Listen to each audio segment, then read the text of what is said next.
Olá, amigos da Novo Tempo, sejam bem-vindos ao programa Bíblia Fácil, o seu programa semanal de estudo da Bíblia. Que alegria poder cumprimentá-lo e saber que aí do outro lado existem milhares de pessoas que esperam ansiosamente por esse momento para estudarem a Palavra de Deus. A gente viaja esse Brasil inteiro e encontra muitos amigos que estão assistindo o Bíblia Fácil e que estão sendo abençoados pelo estudo da Palavra. Um abraço carinhoso a você que está aí sintonizado com a gente. A cada semana, um novo tema da Palavra de Deus, nessa temporada sobre os ensinos de Jesus. Hoje nós vamos estudar um pouquinho mais sobre o sábado. Na semana passada, aprendemos um pouco sobre a lei de Deus. Esta lei que ele escreveu com o seu próprio dedo, em tábuas de pedra, simbolizando a eternidade da mesma. Hoje, vamos focalizar em um mandamento, que nós já vimos na semana passada, que está sendo atacado. O profeta Daniel disse que o anticristo cuidaria em mudar os tempos e a lei. E nós estamos percebendo hoje um ataque à lei de Deus. Por isso vamos olhar para um mandamento em especial e para tentarmos entender o porquê desse ataque. Se você quiser ter acesso a todo o material impresso do conteúdo que a gente aqui estuda, nós temos um presente para você. É esse guia aqui, Ensinos de Jesus. Esse guia, ele possui todos os 18 temas que o programa aborda. É um presente nosso para você. No final do mesmo, você vai encontrar um questionário e se você responder e devolver para Novo Tempo e acertar pelo menos 70% das questões, nós vamos enviar para a sua casa um DVD que nós gravamos lá nas Terras Bíblicas. Essa mesma temática, mas em vídeo. E nós separamos um pedacinho desse material para você já conhecer. Dá uma olhadinha aí.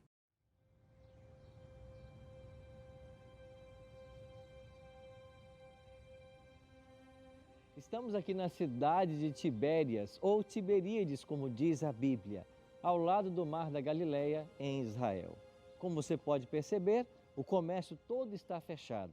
Hoje é sábado e esta nação ainda respeita o sábado como mandamento do Senhor. Hoje, vamos conhecer um pouquinho mais a respeito do quarto mandamento da lei de Deus. Pois bem, peça agora mesmo o seu guia. Eu vou dar para você agora os canais. Você pode ligar para nós em horário comercial. O nosso telefone aqui é 12 21 27 3121. Você pode agora acessar a nossa página na internet e fazer a sua inscrição online. É novotempo.com/Bíblia Fácil. Ou se você preferir, você pode mandar uma mensagem para o WhatsApp da Escola Bíblica. O nosso número é 12 98100 1615.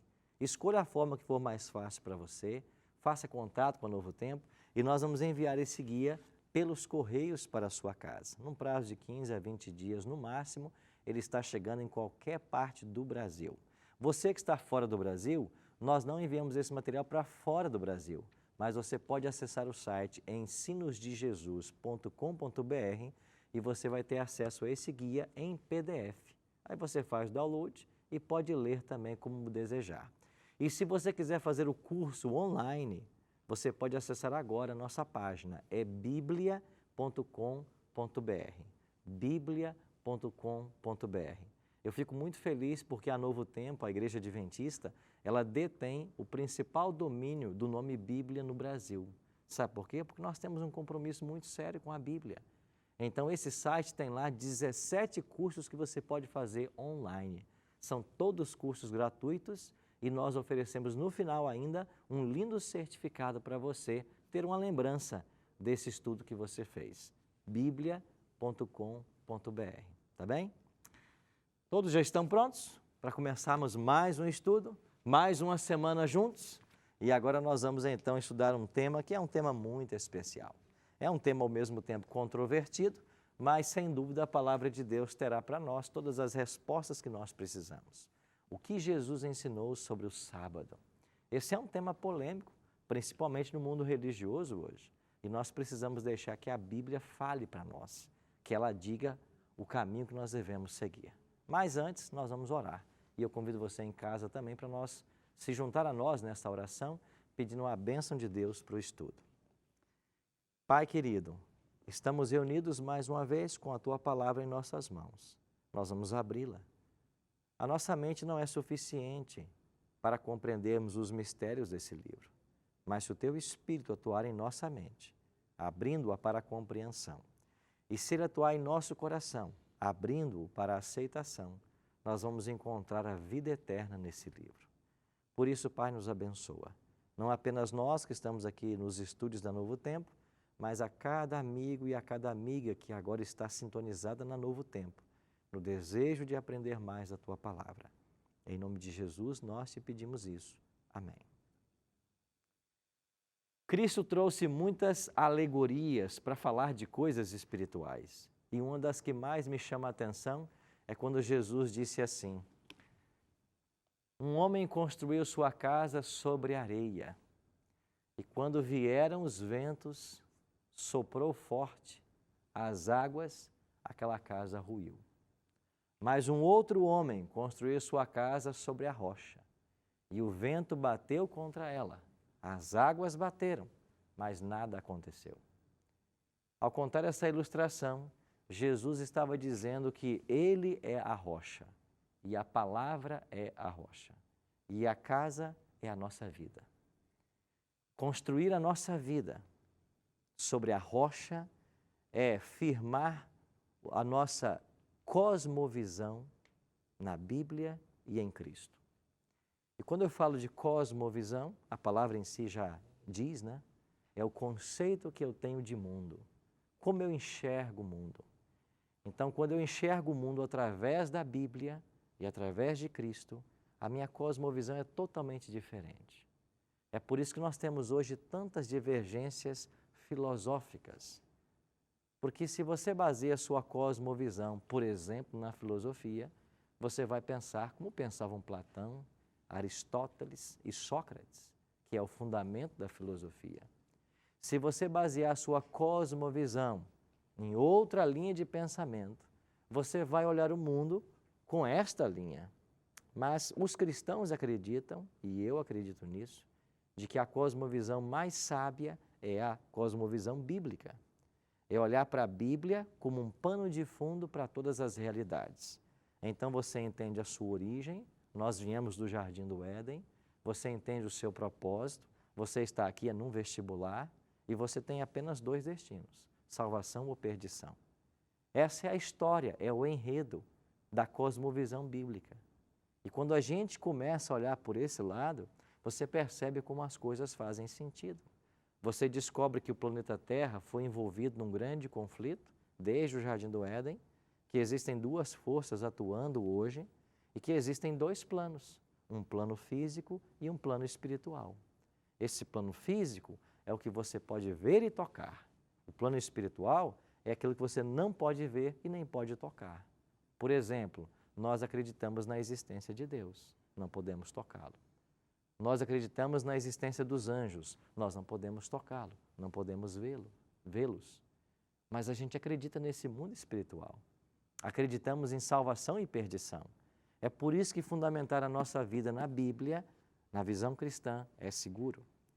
Eu nunca me esqueço, eu estava partilhando isso, eu acho que foi com o Hildo.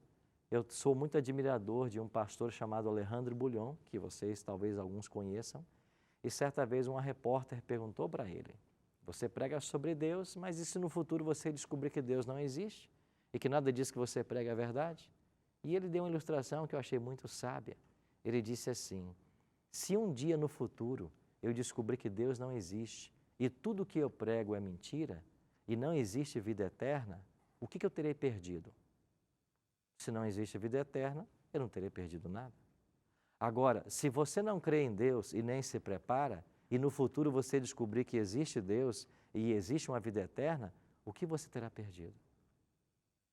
A vida eterna. Então eu prefiro ficar crendo que Ele existe e que há vida eterna. Então fundamentar a nossa vida na Bíblia é isso. É você olhar com os olhos da fé. E fé, segundo Hebreus, é a certeza das coisas que se esperam e a convicção de fatos que não se veem. Isso é fé. O tema de hoje é um tema que nos leva a exercer fé, porque é um tema controverso no meio religioso. Mas quando olhamos para a Bíblia, a gente encontra subsídio para isso. E eu queria começar falando sobre a lei. que estudamos semana passada. E a pergunta que vai ser respondida agora é como Jesus engrandeceu a lei. Jesus veio e alguns dizem assim, ele veio para anular a lei. Pelo contrário, ele veio para engrandecer. E olha o que diz o Evangelho de São João no capítulo 5. Mateus, melhor, no capítulo 5. No verso 21, Cristo diz assim, ouviste o que foi dito aos antigos, não matarás, e quem matar estará sujeito a julgamento. Eu, porém, vos digo que todo aquele que sem motivo se irá contra seu irmão estará sujeito a julgamento, e quem proferir um insulto a seu irmão estará sujeito a julgamento do tribunal, e quem lhe chamar tolo estará sujeito ao fogo do inferno. Em outro evangelho, Jesus disse, ouviste o que foi dito aos antigos? Não matarás. Eu, porém, vos digo, se alguém odeia o seu irmão, com isso já pecou. Eu pergunto, ao usar essas palavras, Jesus está cancelando a lei ou ele está enaltecendo a lei? Ele está trazendo a lei para uma dimensão que os judeus não conheciam, para uma dimensão espiritual até. Porque para o judeu, o pecado era ir lá e matar alguém, tirar a vida, mas a forma como eles tratavam os gentios não importava. Jesus disse não. O mandamento diz não matar, mas se você odeia alguém, com isso você já está matando. Então Jesus não veio anular a lei, ele veio engrandecê-la. E ele continuou dizendo o seguinte, verso 27, ouviste o que foi dito aos antigos, não adulterarás? Eu, porém, vos digo, qualquer que olhar para uma mulher com a intenção impura, no coração, já adulterou com ela. Então Jesus cancelou a lei? Pelo contrário, ele exaltou a lei e ele a trouxe para uma dimensão muito mais espiritual e profunda. Se para o judeu o pecado era ter o ato sexual, Jesus diz que é muito mais que isso. É você cobiçar a mulher, é pensar em ter a relação com ela. Nisso você já adultera. Então Jesus não veio cancelar a lei, como ele disse lá em Mateus 5, 17 e 18. Ele veio para engrandecê-la e torná-la gloriosa. Aí uma outra questão. Quantos são os mandamentos da lei? E eu gosto de Deuteronômio 4,13, porque esse é o único verso da Bíblia onde aparece a expressão os 10 mandamentos. Deuteronômio 4,13 diz assim, então vos anunciou ele a sua aliança que vos prescreveu, os 10 mandamentos, e os escreveu em 2 tábuas de pedra. Então é aí, em Deuteronômio 4,13, que aparece a expressão os 10 mandamentos. Em Êxodo, você tem os 10, mas lá não diz assim os 10 mandamentos. Então, Deus deu em sua lei 10 mandamentos para que fossem observados. O que disse Jesus acerca do 4º mandamento da lei, que é o foco do nosso estudo hoje? Em Marcos 2, 27 e 28, Jesus acrescentou, o sábado foi estabelecido por causa do homem e não o homem por causa do sábado, de sorte que o Filho do Homem é Senhor também do sábado. O que Jesus quis dizer com isso? Ele estava sendo criticado pelas obras que ele fazia no sábado. E que obras Jesus fazia no sábado? Jesus pregava o Evangelho, Jesus curava os enfermos, Jesus perdoava os pecados. E quando os judeus viram isso, disseram para Jesus, você quebrou o mandamento. Mas quem disse que fazer bem ao sábado é pecado? Quem disse que pregar o Evangelho, curar ou perdoar era pecado no sábado? Aonde está isso no mandamento? O que o mandamento proibia era que Jesus fosse para a carpintaria no dia de sábado confeccionar algum móvel. Era isso que o mandamento proibia. Não que ele fosse pregar o Evangelho, curar as pessoas. E então Jesus argumentou com esse texto. Ele disse para os seus acusadores, o homem não foi feito por causa do sábado. Deus não precisava do homem para descansar num dia. Deus precisava de um dia para que o homem descansasse. Então foi por causa do homem que Deus criou o sábado. Porque Ele sabe, como nosso Criador, de que em cada semana nós precisamos parar um dia para descansar. E isso é tão verdade que o ciclo semanal, estabelecido por Deus no Jardim do Éden, ele nunca se perdeu. Nunca se perdeu. Tem pessoas que questionam se hoje, de fato, é o mesmo sábado que o sábado lá do Éden, depois de milênios de história. E nós não temos como ninguém provar que o ciclo semanal tenha sido mexido. Sabe por quê? Porque quando você olha para a Bíblia, você descobre que Deus criou astros para governar o mês, o dia e os anos. Mas você não tem um astro para governar a semana. Então, quando a Terra dá uma volta em cima do seu eixo imaginário, você tem um dia. Quando a Terra dá uma volta em torno do Sol, você tem um ano. E quando a Lua, no seu ciclo de 4 fases, rege as marés e influencia a Terra, você tem um mês. Agora, qual é o astro que existe que coordena a semana? Você não tem. Sabe por quê? Porque Deus sabia que os astros seriam mexidos. E se você for para a Bíblia, você vai encontrar um dia lá em Josué em que o sol parou. E você vai encontrar lá em Ezequias o dia que o sol retrocedeu. Então os astros foram movidos. Pode até ser que o ciclo anual, mensal ou diário foi alterado em alguma hora, mas a semana nunca foi mexida. E o que Deus criou para pautar cada semana? O sábado. O sábado. Então Jesus está dizendo aqui que o sábado foi feito por causa do homem. E você se lembra da Revolução Francesa, século XVIII? O que é que fez a Revolução Francesa com o ciclo semanal? Mudou o ciclo para 10 dias, a semana para 10 dias. E o que aconteceu? As pessoas começaram a adoecer e eles voltaram atrás. Então, amigos, quando você olha para a Bíblia e para a história, você percebe como Deus lida seriamente com essa questão do sábado. E Ele marca o início e fim de cada semana. Daniele? A minha primeira pergunta já foi respondida. E a segunda é a respeito do que a gente pode fazer no sábado, porque quem não tem o costume de guardar o sábado se pergunta assim, numa colação de grau de faculdade, que vai ser um momento de confraternização, de alegria, será que Deus vai se ofender se as pessoas participarem desse momento? Aí a gente fica na dúvida assim de qual argumento que a gente usa para dizer assim, não é que Deus se ofenda ou será que Deus se ofende mesmo? Fica essa dúvida. Você vai ter em Êxodo capítulo 20, né, onde estão os 10 mandamentos, dos versos 3 a 17 e do 8 a 11, o sábado. Então lá, o que o mandamento proíbe? Lá diz assim, nele não farás nenhum trabalho, nem tu, nem teu filho, tudo mais. Então, no sábado a gente se abstém de trabalhar. Agora, quando você vai para o livro do profeta Isaías, assim diz Isaías 58, 13. Podemos ler desde o 12.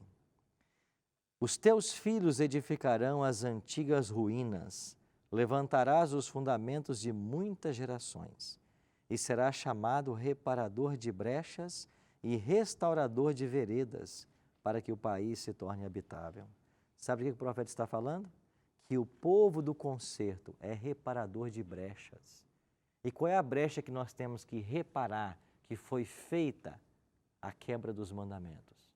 Então nós somos chamados a restaurar ou a pregoar a verdade como um restaurador de brechas. Aí no verso 13, Isaías diz assim, se desviares o teu pé de profanar o sábado e de cuidar dos teus próprios interesses no meu santo dia, se chamares ao sábado deleitoso e santo dia do Senhor, digno de honra, e o honrares, não seguindo os teus caminhos, não pretendendo fazer a tua própria vontade, nem falando palavras vãs. Verso 14, então te deleitarás no Senhor teu Deus, e eu te farei cavalgar sobre os altos da terra, e te sustentarei com a herança de Jacó teu pai, porque a boca do Senhor o disse.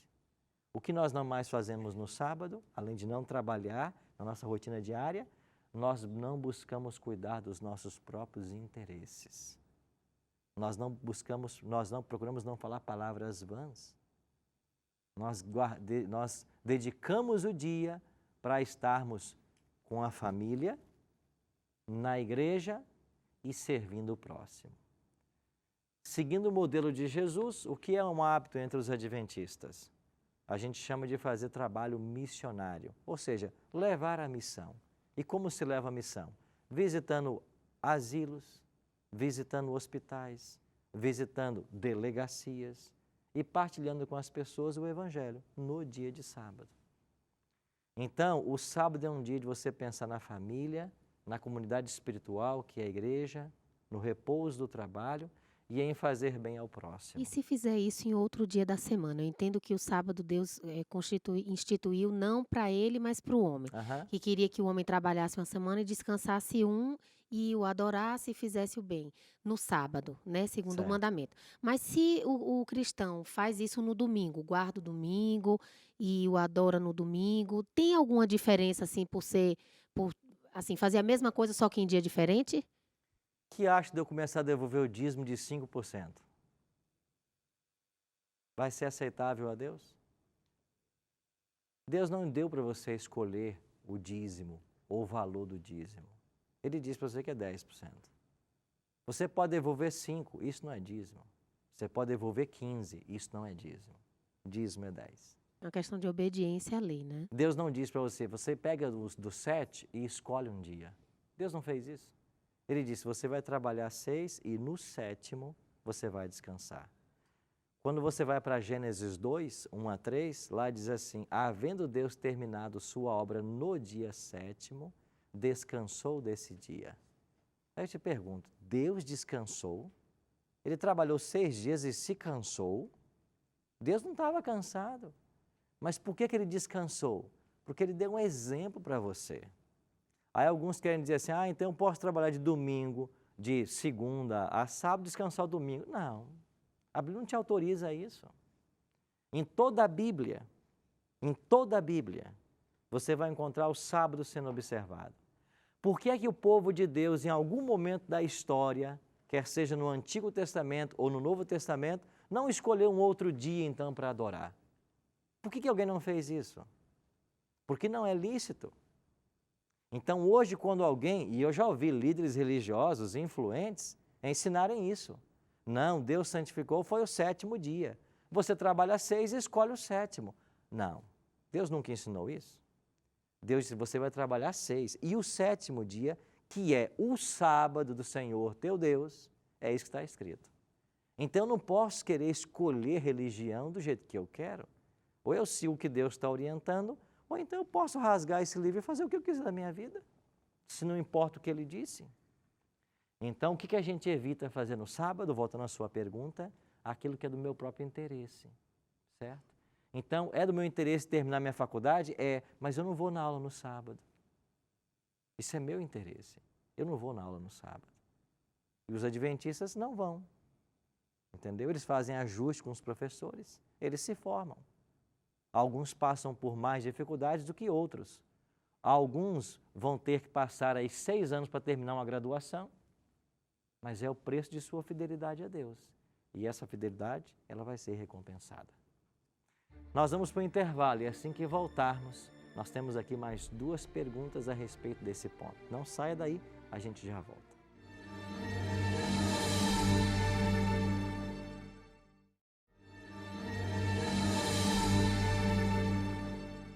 Estamos de volta com o programa Bíblia Fácil, hoje aprendendo sobre o sábado. Vimos até aqui que Jesus engrandeceu a lei e a tornou gloriosa e que nós somos orientados pelo 4º mandamento a repousar no dia de sábado, o 7º dia da semana.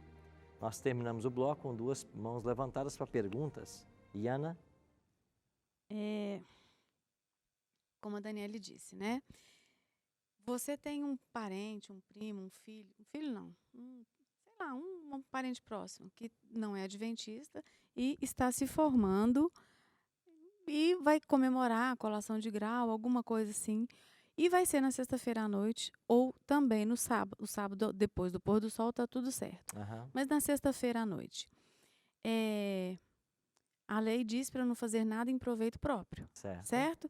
Se eu posso visitar um hospital, se eu posso fazer alguma coisa nesse sentido, eu não posso prestigiar essa pessoa que está ali e que para aquela pessoa, aquele momento, é muito importante.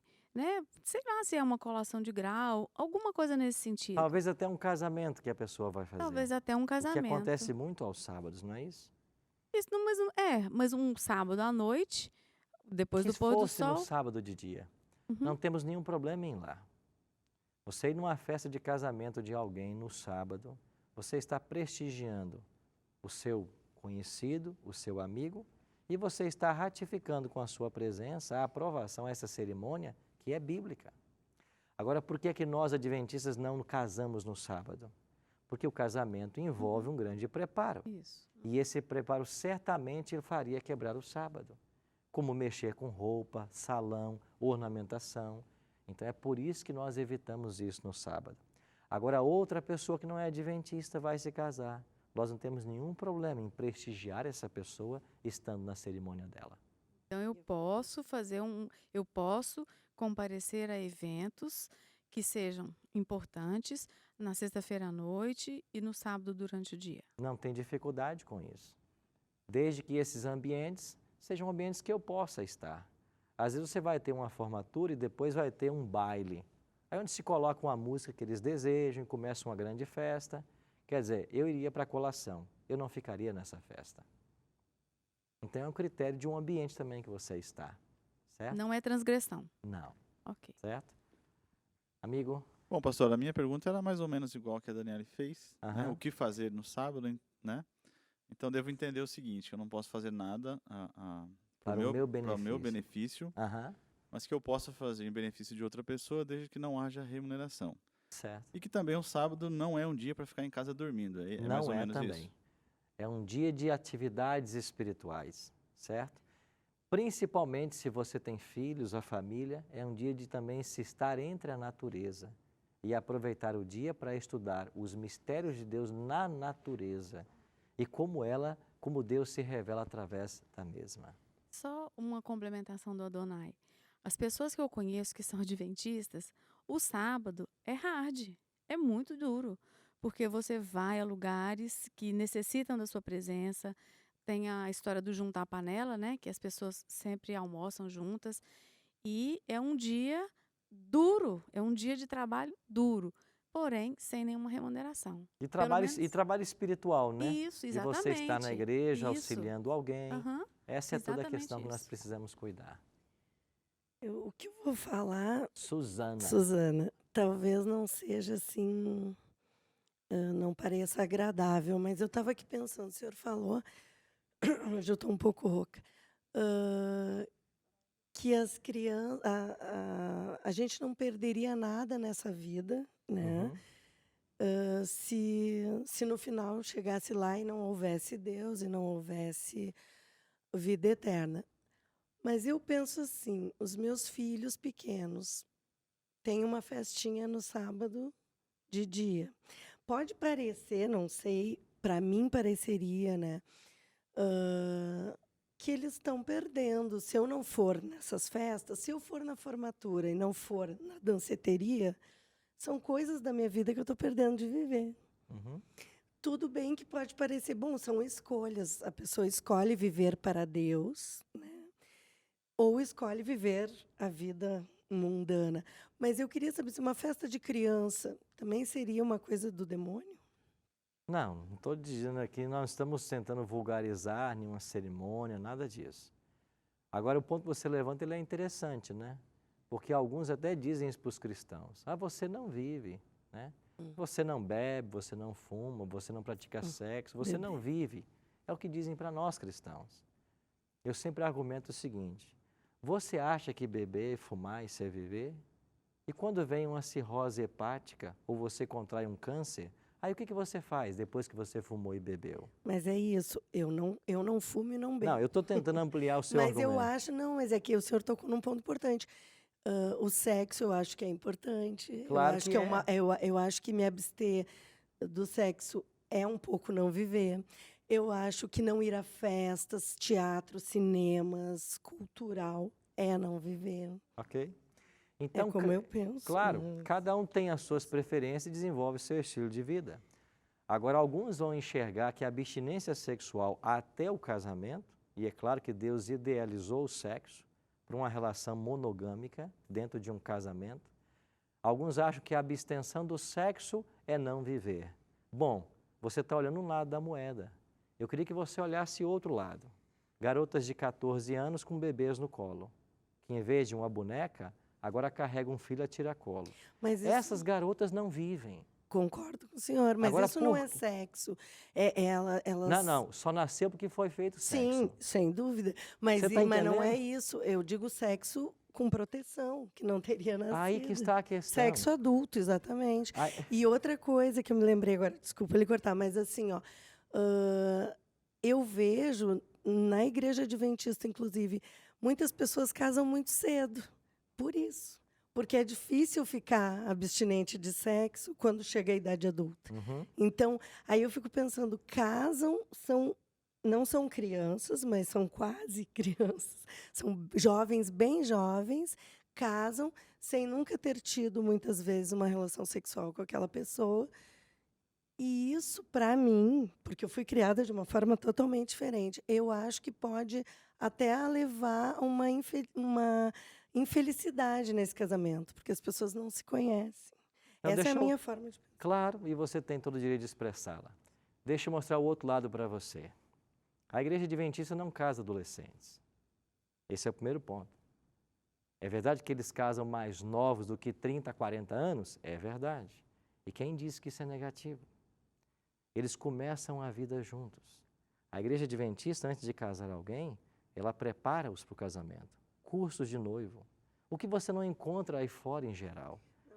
As A católica tem curso de noivo. as pessoas não são orientadas, certo? Agora, qual é o maior presente que um garoto pode oferecer para a sua futura esposa e que a garota pode oferecer para o seu esposo? O maior presente é a virgindade. E eu vou dizer para você por quê. Porque Deus, quando criou o homem e criou a mulher, Ele os criou para viverem um com o outro. E se você fizer uma análise teológica do Gênesis, você vai descobrir que o homem, essa expressão homem, Adão, é uma expressão que é usada na Bíblia depois que acontece o coito. Porque o homem, de fato, ele se tornou homem quando ele encontrou a sua outra metade. É por isso que Adão disse assim: essa aí é osso dos meus ossos e carne da minha carne. E Deus diz assim: eles vão se unir e serão uma só carne. Agora, quando a garota, e ela tem todo o direito de fazer essa escolha, ela passa por experiências sexuais antes do casamento, ela chega no altar, se casa no altar e diz para o seu esposo, em outras palavras: você não é o primeiro. E sabe qual é o maior entrave que vai acontecer nessa vida conjugal? Aquilo que ela achou que era um preparativo, uma experiência sexual para prepará-la para o casamento, ela vai descobrir que o sexo com a outra pessoa pode ter sido melhor do que com esse esposo agora. E o que vai acontecer com esse casamento? Ele não dura.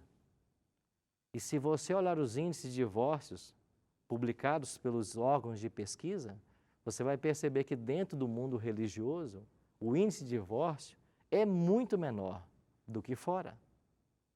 Então eu prefiro, como eu casei virgem, conhecer uma única mulher que é minha esposa.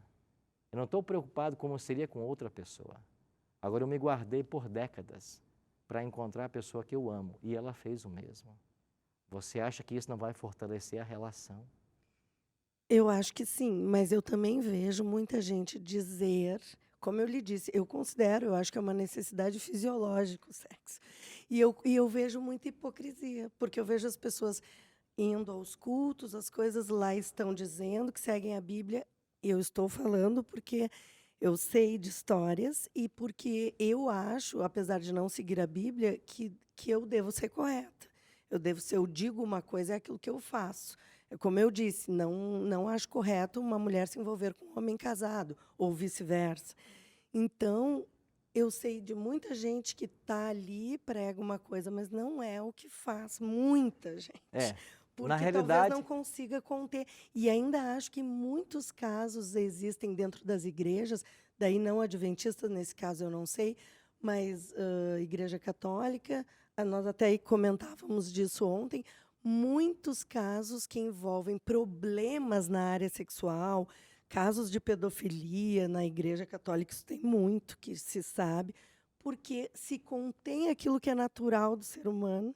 Deixa eu fazer uma divisão das coisas. 2 pontos na sua fala. Primeiro, você não pode se basear, eu não posso ficar me baseando em casos isolados, o que acontece aqui, olha, negativo, para dizer que isso não é bom. Não. O que Deus criou sempre vai ser o melhor. Se uma pessoa ou outra não vive esse padrão, não quer dizer que o padrão esteja errado. Quer dizer que a pessoa não está conseguindo viver à altura. Agora, você citou o caso de pedofilias dentro da Igreja Católica, é outra coisa diferente. A pedofilia, principalmente por parte de líderes, ela acontece porque a igreja proíbe o sexo, ensinando o celibato. A Bíblia diz que celibato é só para quem tem o dom e não obrigação para quem escolhe o sacerdócio. Sim. Então, a igreja adventista não existe isso. Não, nesse caso, o senhor tem razão. São coisas diferentes, mas no início, eu não acho que eu falo de exceções. Sim, mas você está se baseando numa experiência negativa para dizer que a regra não é boa. Não é uma, eu acho que são muitas, eu acho que é mais comum. Não importa quantas sejam. Eu não posso me basear nos marginais que há no Brasil para dizer que a lei está errada em proibir alguma coisa. Mas a regra não é da maioria? Hã? A regra não é a maioria? Não, a regra sempre será bíblica. Assim, As pessoas não importa.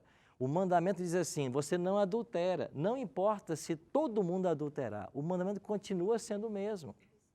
E a grande questão que a pessoa se preserva o sexo para dentro de uma relação monogâmica dentro do matrimônio é porque nessa fase de formação ele tem outros objetivos na vida, como principalmente alcançar os seus objetivos acadêmicos. Agora, o que acontece? Quando as pessoas têm iniciação sexual muito cedo, os objetivos eles se distorcem completamente. E quando eu falo numa iniciação sexual precoce, eu não estou nem mencionando para você um adolescente que carrega um bebê a tiracolo, eu não estou falando de AIDS, eu não estou falando de doença venérea, eu não estou falando de gente destruída, sabe por quê? Porque passaram por experiências negativas, porque a sociedade pressiona para o sexo quando a Bíblia não faz isso. Ela diz que o sexo foi preparado para dentro de uma relação lá no casamento. É aí que eu acho do meio. Eu discordo também de crianças e de sexo que não é seguro, mas assim, tipo, eu não tive essa educação. Eu acho que mulheres adultas que ainda não casaram teriam todo o direito de ter relações sexuais. Eu não, claro, quem segue a Bíblia vai dizer que isso é pecado porque não se guardou para o casamento. Só que eu sei de histórias, pastor, horríveis, assim, de pessoas que inventam milhões de coisas para dizer que seguem a Bíblia. Fazem coisas muito piores com o seu corpo. E eu volto a afirmar, você está se baseando em experiências negativas que você conhece. Mas é que eu quero falar das positivas de quem não segue a Bíblia, porque eu acho que daí muita gente que não segue a Bíblia não é a favor da sexualização de crianças, por exemplo. Veja, não é a favor. Quem não segue a Bíblia, eu não vou dizer que quem não segue a Bíblia não seja feliz nessa vida. Ele vai praticar o sexo da forma como ele quiser, isso vai trazer prazer momentâneo. Ele vai usar drogas se ele quiser, isso vai trazer prazer momentâneo. Ele vai beber e fumar quanto ele quiser, isso vai trazer prazer momentâneo. E um dia ele perde a vida eterna. Eu não estou dizendo que o pecado é ruim. Em nenhum momento. Mas está dizendo que é pecado. Claro. E eu estou querendo dizer. E eu não assim, posso concordar com você. Não, eu lhe entendo. É que eu estou dizendo assim, eu não concordo misturar essas coisas. Eu não acho que o sexo, por exemplo, tem a ver com beber e fumar. Eu não, Mas claro que tem, isso é estatística. Vêm da mesma coisa. Isso é estatística. Não concordo. Entendeu? Estatística de quem faz sexo antes do casamento tem a ver com drogas, com bebida? Não, tem a ver com filhos, né? Com Nem sempre gravidez na sexo não tem a ver com filhos diretamente. Ô, professor, ou o pecado é pecado ou não é pecado. Não é porque eu acho ou deixo de achar, está na Bíblia. E esse é o ponto que a gente defende aqui. Adriano. Era praticamente isso, né? A Bíblia, ela é um livro para a gente se espelhar nele, muito claramente. Eis aquela frase que o senhor falou na semana passada, ou retrasado, se eu não me engano, é a respeito do livre-arbítrio. Ou seja, se está aqui que é errado, isso é um pecado. Não existe pecadinho e nem pecadão. Pecado é pecado. Tem uma das coisas aqui que eu queria falar, não está fugindo do assunto, tá, o que eu vou falar agora, a respeito do Dia do Senhor. Os católicos alteraram a lei e tal, segundo no ano de 300, aproximado depois de Cristo. Aí tem um versículo na Bíblia que me chamou muita atenção, já tem alguns dias que eu já estou pesquisando sobre esse versículo. É Salmo 84, versículo 11. Porque o Senhor Deus é sol e escudo, o Senhor dá graça e glória. Nenhum bem sonega aos que andam retamente. Isso aqui, esse é sol, Deus é sol, foi falado no sentido figurativo ou no sentido concreto? Jesus falou assim, eu sou a luz do mundo. O que você acha que ele quer dizer com isso? É que ele traz o conhecimento, ele aponta a direção, ele expulsa as trevas. Nesse mesmo sentido, Deus é sol. Ele traz luz para a pessoa, ele tira a pessoa das trevas. Aí a palavra também é um farol, a palavra também é luz. Quem quiser andar na luz, segue a palavra. Então você vai encontrar expressões para Deus, para Jesus, para a palavra, como sendo a luz. Pode ser que esse versículo tenha sido utilizado para a alteração do dia do Senhor, para o Não, domingo? quando se mudou o dia do Senhor, a proposta foi outra. Primeiro, o domingo era homenageava-se o imperador romano, né? Então, eles começaram a adorar o sol, e esse movimento começou lá no Império Medo-Persa, os mitraitas. Isso foi trazido para o Império Romano, depois o sol virou o dia do imperador, o Deus imperador, e foi um processo longo que tornou o domingo um dia sagrado e abandonou o sábado. Certo? Hoje ensinam na catequese que a gente guarda o domingo porque domingo é o dia da ressurreição do Senhor. Jesus ressuscitou no domingo, então vamos adorar o domingo. É assim. O catecismo ensina isso. Só que Jesus nunca disse porque ele ressuscitou, o dia se tornaria santo, nem foi a prática apostólica após a morte dele. Nós vamos ver alguns textos que vão mostrar isso. Pastor, eu vejo como a Bíblia, como um manual de instruções. Né? Quando o senhor compra um veículo, por exemplo, o senhor tem ali toda uma explicação dizendo como conduzir, como cuidar daquele veículo, qual o melhor óleo, calibragem dos pneus, toda a manutenção do veículo. Então, da mesma forma, eu vejo assim, Deus não nos criou e nos largou de qualquer maneira. Tá aí, faz o que você quiser, viva como você quiser, porque eu estou te criando para você fazer o que você bem entende.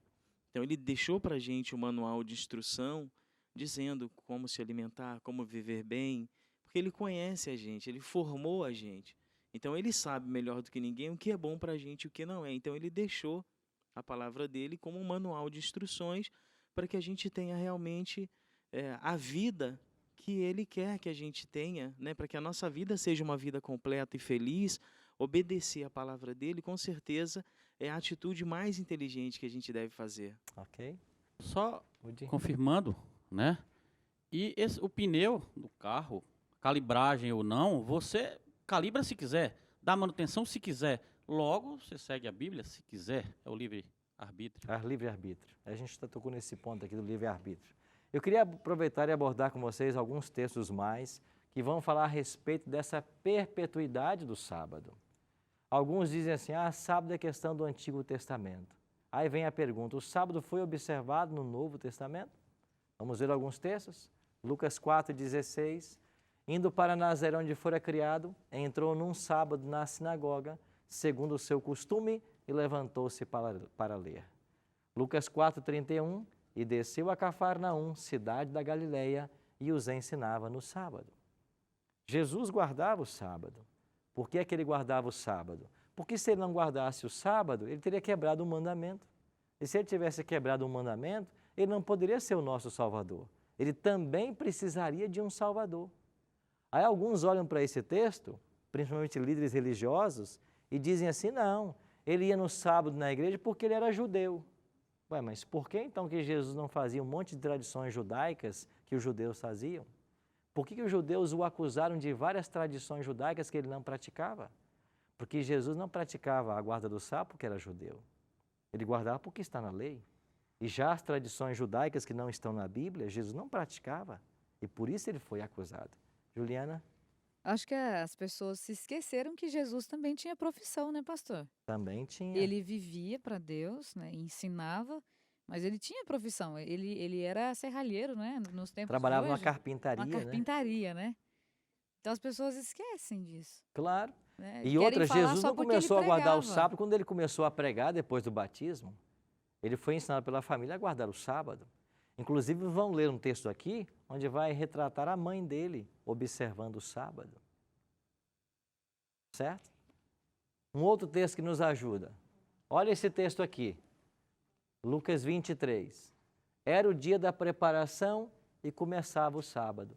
Sabe como a Bíblia chama a sexta-feira? Dia da preparação.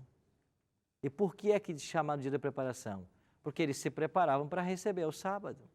Então, tudo que eles podiam fazer na sexta para não fazer no sábado, eles faziam. Eles se preparavam.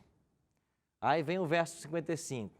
As mulheres que tinham vindo da Galileia com Jesus, seguindo, viram o túmulo e como o corpo foram ali depositado. E o Evangelho vai dizer que entre essas mulheres estava a Virgem Maria.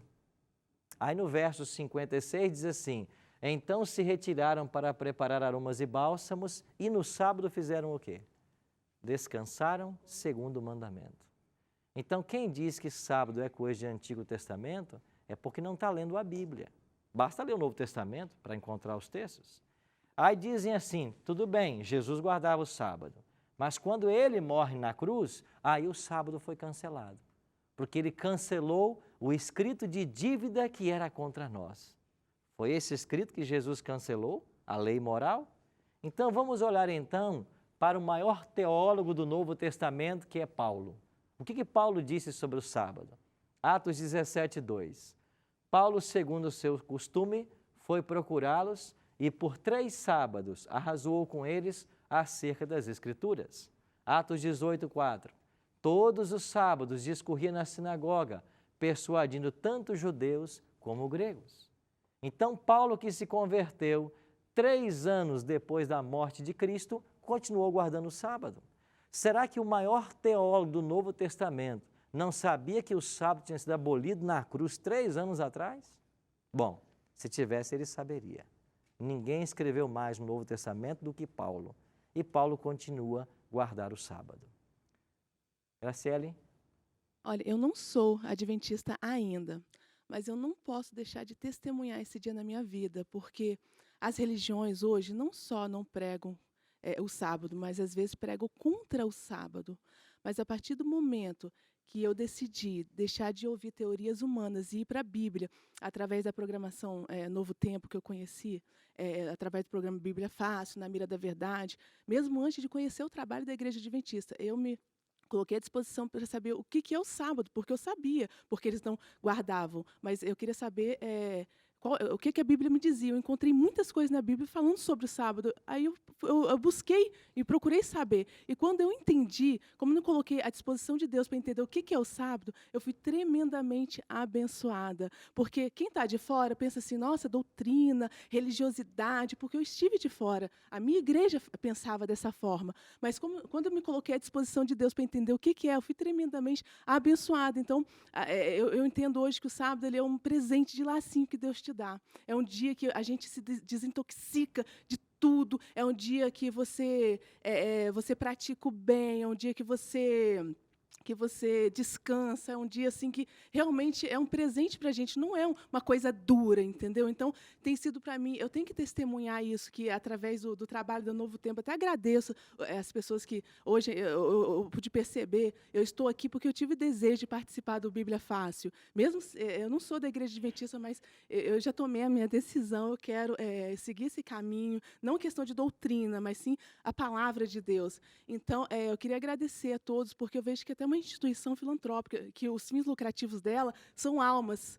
É o que aconteceu comigo, porque para mim isso foi uma libertação. A descoberta do sábado, para mim foi uma desintoxicação. Então, tipo assim, tudo está diferente na minha vida. Eu não posso deixar de testemunhar esse dia tão maravilhoso na qual a gente fica a semana inteira. Tudo bem, todos os dias são maravilhosos para quem entregou a vida para Deus, mas o sábado ele é diferente. Ele é um presente que Deus deu para a gente. E quem se coloca à disposição de Deus para entender isso é tremendamente abençoado. Mas enquanto a pessoa não entender isso, ela não vai experimentar isso. Então, eu queria agradecer à TV Novo Tempo por fazer isso, porque um dia eu estava lá na minha casa me perguntando, porque eu passava pela Bíblia e via tantas coisas sobre o sábado, mas eu não entendia. Eu entendi o que me ensinavam, mas a partir do momento que eu fui liberta, assistindo os programas da TV Novo Tempo, tudo mudou na minha vida, não só na minha vida, como na vida da minha família, que ainda não são adventistas, mas também vão tomar a decisão porque já guardam sábado e tem sido presente para a minha família, para os meus parentes e para amigos e amigos dos meus amigos. Então, eu queria agradecer muito mesmo, que eu sou tremendamente grata. Eu queria agradecer pelo seu testemunho, Graciela, e eu queria corroborar com a sua fala, dizendo que toda pessoa que conhece o tema do sábado e passa a viver esse ensinamento da palavra de Deus é tremendamente abençoada. Se o mundo soubesse da bênção que é o sábado, reservar um dia por semana como a Bíblia pede, porque às vezes a pessoa tira um dia na semana, mas ela não o reserva como um dia abençoado, como tem que ser feito com o sábado. Nós fortaleceríamos a nossa família, fortaleceríamos a sociedade, que hoje está aos farrapos, nós teríamos um povo mais saudável, nós teríamos mais saúde mental. Tudo que Deus intencionou de bom acontece através do sábado. Interessante como que o diabo trabalha para contrafazer a verdade. Os adventistas são os mais acusados com relação ao sábado, e esta é a maior bênção que nós temos para ofertar às pessoas. O conhecimento de um dia para você reservar para o descanso físico, para a família, para o bem-estar. É algo sobrenatural. Hoje, eu queria entender por que começa na sexta-noite e termina sábado de tarde. Ok. Você, quando pega Gênesis 1, a expressão que aparece lá sempre é assim: houve tarde de manhã o primeiro dia, tarde de manhã o segundo dia, tarde de manhã o terceiro dia. O que isso significa? O dia ele começa na parte escura, depois vem a parte clara. Então você tem 12 horas escuras e 12 horas claras. Então não tem noite? Tem sim. Essa parte tarde tem a ver com noite, né? Então seria das 6 mais ou menos da tarde até as 6 da manhã é a parte escura. E de 6 da manhã às 6 da tarde é a parte clara. Então, o dia quando foi criado, ele começava primeiro com a parte escura. Eram 12 horas escuras, depois 12 horas claras. Como se o sábado começasse às 6 da tarde. Exatamente. E quando você vai para Levítico 23, lá diz a mesma coisa, que o sábado deve ser celebrado de um pôr do sol a outro pôr do sol. Então, biblicamente, o dia não começa à meia-noite, começa ao pôr do sol. A gente usa a convenção para as nossas questões estudantis, trabalhistas, para não ficar discrepante do mundo, mas a gente reverencia o sábado no horário bíblico. E a questão biológica do corpo funcionar diferente nisso aí? Porque a gente não consegue, por exemplo, ficar acordado das 6, eu digo quando estamos sem usar nenhuma droga, o organismo mesmo, das 6 da tarde até as 6 da manhã. Seria o período do corpo dormir, né? Não, mas aí, sim, na parte escura do dia, mas biblicamente essa parte escura do dia também seria para dormir. Sim, para o descanso. Então, por isso, não fazer nada nessa última... A parte do pôr do sol. Tá. Né? Porque tem gente que trabalha também à noite, sim, né? eu tenho amigas que, por exemplo, não faziam compras depois das 6 da tarde. Exatamente. Trabalhavam até as 5h30 e depois das 6 não faziam. Para respeitar esse horário.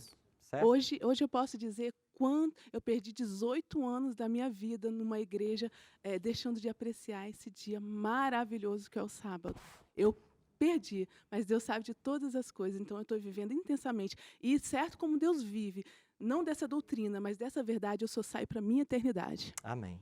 Só para resumir, o céu faz festa quando uma pessoa se converte e passa a acreditar, a obedecer à lei de Deus. Quando uma pessoa já é crente, o céu já está em festa. Mas quando uma pessoa se converte, aí o céu faz uma festa maior ainda. Lucas 15 ensina isso. É verdade. Só mais uma coisa. Eu acho que a gente tem que lembrar que não é só o sábado que a gente tem que ser cristão, não. Segunda, terça, quarta, quinta. né? Então, a gente tem que ser cristão todos os dias. 7 dias por semana. 7 dias por E a semana. melhor coisa é isso, sabia? Porque ser cristão não é um fardo. Pelo contrário, ser cristão é um deleite. Você aprende a olhar as pessoas com outros olhos, o mundo com outros olhos. Respeitar, né? Claro. Então nós precisamos viver isso todos os dias.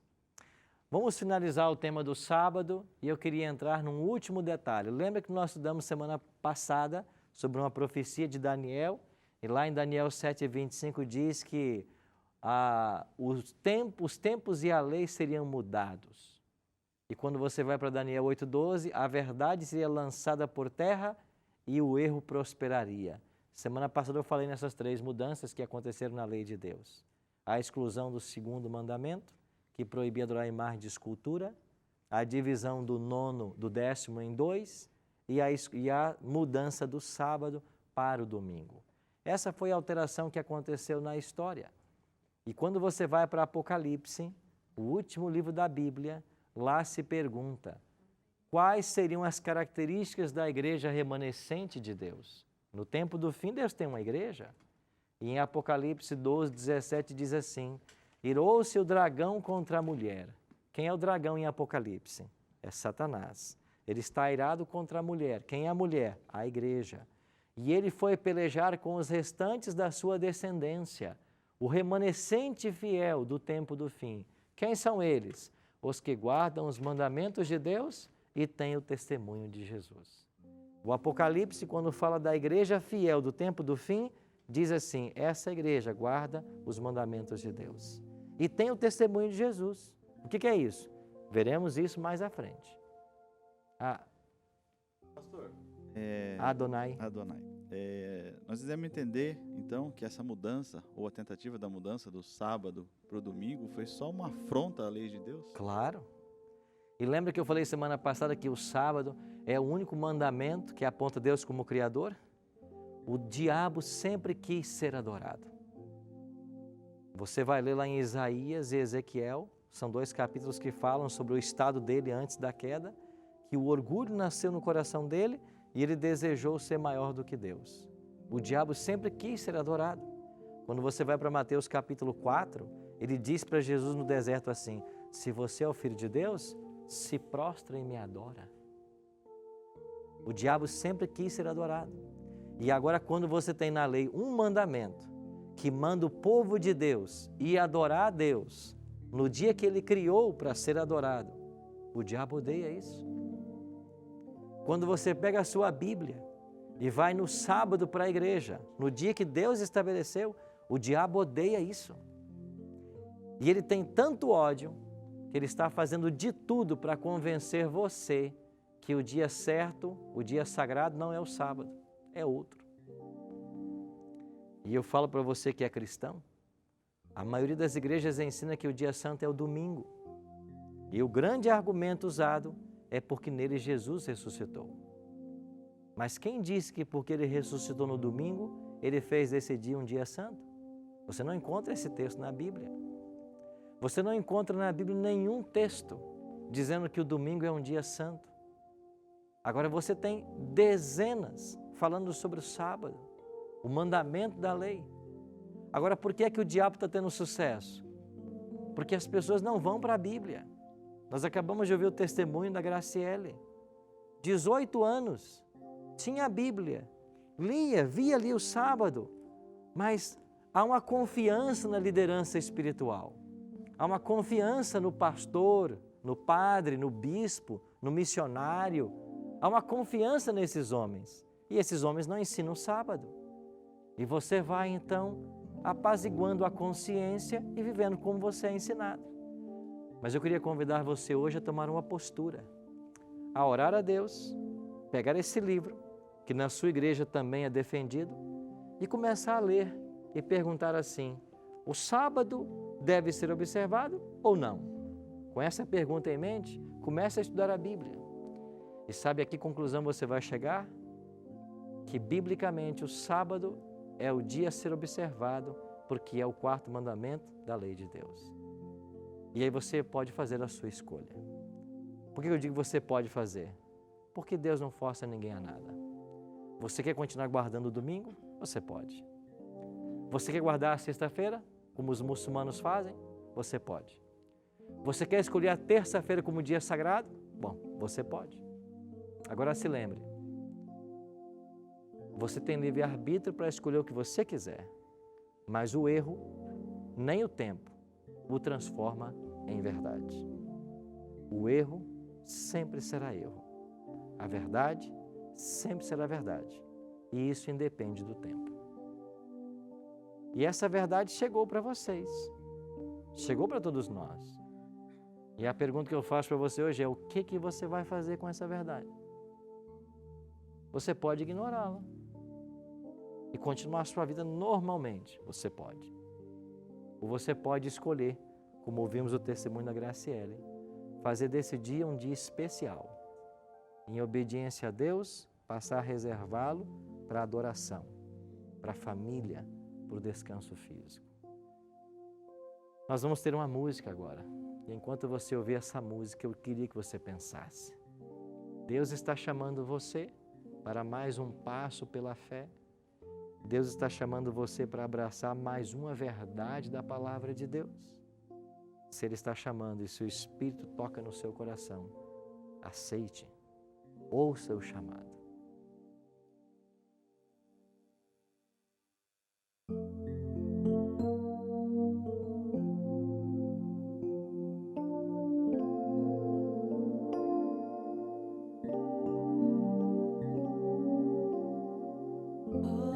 Horas benditas,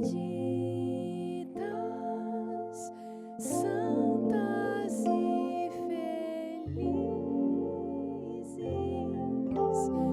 são as que passo junto a ti, meu Deus. Oh, Mestre amado, Criador divino do santo sábado, tu és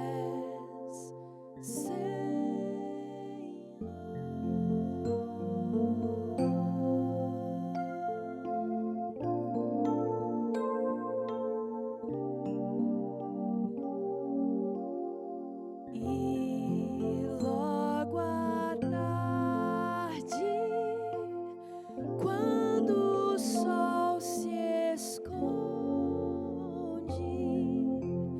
quero prostrado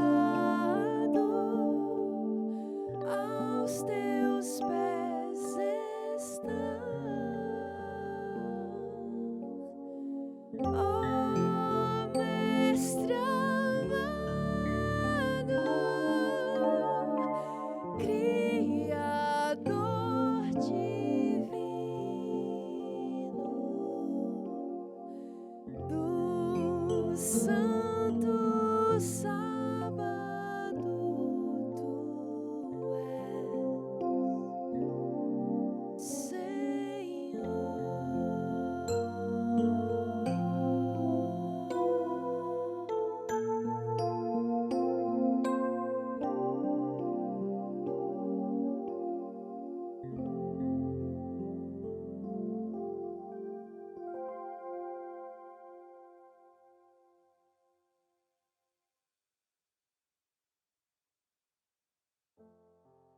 Eu queria terminar o nosso estudo de hoje lendo apenas mais 2 versos com você da Palavra de Deus. O profeta Isaías, no capítulo 66, nos versos 23, 22 e 23, ele assim escreveu: Porque como os novos céus e a nova terra que hei de fazer estarão diante de mim, diz o Senhor, assim há de estar a vossa posteridade e o vosso nome. E será que, de uma festa de lua nova a outra, e de um sábado a outro, virá toda a carne a adorar perante mim, diz o Senhor dos Exércitos. Isaías é um profeta clássico. A profecia dele se aplicava ao povo de Israel. mas ela é reaplicada agora no Apocalipse. Eis que crio novos céus e nova terra. E João diz assim, vi novo céu e nova terra. E Isaías diz, de um sábado a outro, virá toda a carne adorar perante mim. A eternidade será passada pelos salvos nesse planeta Terra, que hoje nós moramos, que será transformado. Ele continuará sendo um planeta Terra e continuará tendo um dia de 24 horas e uma semana de 7 dias. E sabe o que vai acontecer nessa terra renovada, com todos os salvos aqui morando? Todos os sábados nós iremos diante do Senhor para adorá-lo na beleza da sua santidade. O sábado começou a ser guardado no Éden pelo homem e será guardado por toda a eternidade. E eu e você somos convidados a fazer parte desse grupo que vai adorar a Deus. Qual vai ser a sua decisão hoje? Qual vai ser a sua decisão hoje, você que está aqui? Você quer se juntar aos salvos e por toda a eternidade, a cada sábado, comparecer à presença do Criador para adorá-lo? É uma escolha que nós temos que fazer. E eu queria orar para que nós fizéssemos essa escolha. Alguns de vocês terão mais facilidade, outros menos, para santificar esse dia. Mas Deus nunca pede para você uma coisa que Ele não dê as condições e o poder para que você realize. Porque se Ele pedisse algo impossível para você, Ele não seria Deus. Ele não seria justo. Se Ele pedisse para você algo que você não pode fazer. E com a ajuda dEle, todo ser humano pode. Eu sei que alguns terão mais dificuldade. Mas aonde o diabo fechar uma porta, Deus vai abrir 10. Porque Ele é o Senhor dos Senhores. Vamos orar por isso? Pai, muito obrigado pelo conhecimento que a Tua Palavra nos traz hoje. E por sabermos que esse dia especial que foi entregue ao homem, lá no Éden, é um presente que o Senhor tem para nós hoje, e esse presente vai durar por toda a eternidade. Nós te louvamos por isso. Em nosso coração, o Teu Espírito tem trabalhado, e nós somos agora tocados para obedecer esse mandamento. Nos ajuda em nossa fraqueza, nos ajuda em nossas dificuldades.